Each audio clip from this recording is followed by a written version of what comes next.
বলছি, আবার আপনি মিডিয়ার মাধ্যমে বলছি, যারা মানুষের ভোট নিয়ে নির্বাচিত জনপ্রতিনিধি হয়েছেন তাদের উদ্দেশ্যে বলবো পদত্যাগ করে আপনার নতুন দল যেটা ভালো লেগেছে সেটা করুন। অন্যথায় আগামী দিন কিন্তু মানুষের, যেহেতু আমরা কণ্ঠস্বর, আমরা কিন্তু এর প্রতি উত্তর আইনের মাধ্যমে দেবো।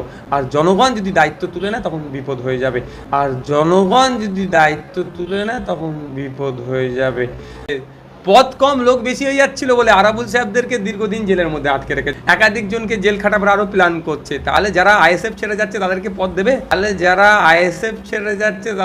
পদ দেবে?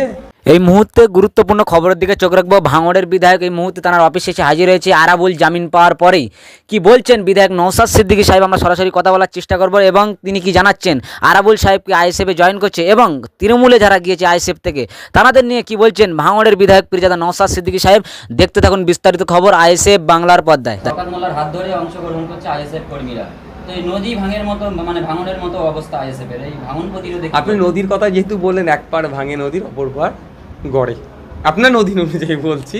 তো ব্যাপারটা হচ্ছে, দেখুন, হ্যাঁ, কিছু সংখ্যক পঞ্চায়েতে নির্বাচিত জনপ্রতিনিধি গিয়েছেন, আর কয়েকজন দায়িত্বশীলও গিয়েছেন। ব্যাপারটা হচ্ছে, আমি প্রথম নির্বাচিত জনপ্রতিনিধিদের কাছে অনুরোধ করব, তারা কী কারণে গিয়েছেন তারা ব্যক্তিগতভাবে ভালোভাবে বলতে পারবে। তারপরেও বলছি, মানুষের ভোট নিয়ে মানুষকে অসম্মান করা কোনোভাবেই আমি বরদাস্ত করব না।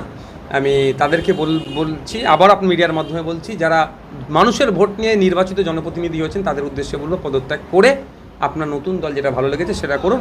অন্যথায় আগামী দিন কিন্তু মানুষের, যেহেতু আমরা কণ্ঠস্বর, আমরা কিন্তু এর প্রতি উত্তর আইনের মাধ্যমে দেবো। আর জনগণ যদি দায়িত্ব তুলে নেয় তখন বিপদ হয়ে যাবে।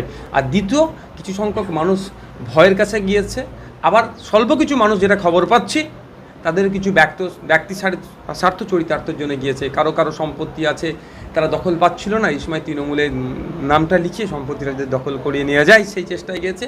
আর তবে আমি একটা জিনিস ভেবে পাচ্ছি না, যারা যাচ্ছেন তাদেরকে তো বলা হচ্ছে পদ দেবে। শওকত সাহেব কত পদ দেবেন? আরাবুল সাহেবের বেশি হয়ে যাচ্ছিল বলে, মানে পদ কম, লোক বেশি হয়ে যাচ্ছিল বলে আরাবুল সাহেবদেরকে দীর্ঘদিন জেলের মধ্যে আটকে রেখেছে, যেটা শুনছি। একাধিক জনকে জেল খাটাবার আরও প্ল্যান করছে। তাহলে যারা আইএসএফ ছেড়ে যাচ্ছে তাদেরকে পদ দেবে না? পদের জন্য আগামী দিনে এদের আবার লড়াই হবে না তো? এই মুহূর্তে গোটা রাজ্যে 10 থেকে 11টা বিধানসভা মানে শূন্য, 10টা উপনির্বাচন হবে, 4টে বিধানসভার উপনির্বাচন হবে, সেখানে আইএসএফ প্রার্থী দেবে কিনা? অবশ্যই, দেখুন, আমরা ভোটের ময়দানে আছি, বিশেষ করে পার্শ্ববর্তী ভাঙড়ের পার্শ্ববর্তী। হ্যাঁ, আমরা হাড়োয়াটা এখনো পর্যন্ত নোটিফিকেশান আসেনি। টোটাল 10টা শূন্য হয়ে আছে, 4টে নোটিফিকেশান হচ্ছে। সেই 4টের মধ্যে কটাই আমরা কন্টেস্ট করব আমাদের আলোচনার সাপেক্ষে। আজকেও আমাদের একটা রাজ্য স্তরের অনলাইনে আলোচনা আছে, সেখান থেকে একটা বই আউট বার হবে। রাজ্য কমিটি ডিসাইড করবে যেখানে করা যায়, কম্পিটিশান করা যায়, সেই জায়গাগুলোতে কম্পিটিশান করবে। উপনির্বাচনে বামেদের সঙ্গে কোনো প্রকার জোটের সম্ভাবনা আছে কিনা? দেখুন, আমরা সবসময় বলছি যে আমরা জোট থেকে বেরিয়ে যাওয়ার পক্ষে নয়। আমরা চেয়েছিলাম এই নির্বাচনে, লোকসভা নির্বাচনে, বাম, কংগ্রেস, আইএসএফ ঐক্যবদ্ধ হয়ে বিজেপিকে, তৃণমূলকে কোণঠাসা করি।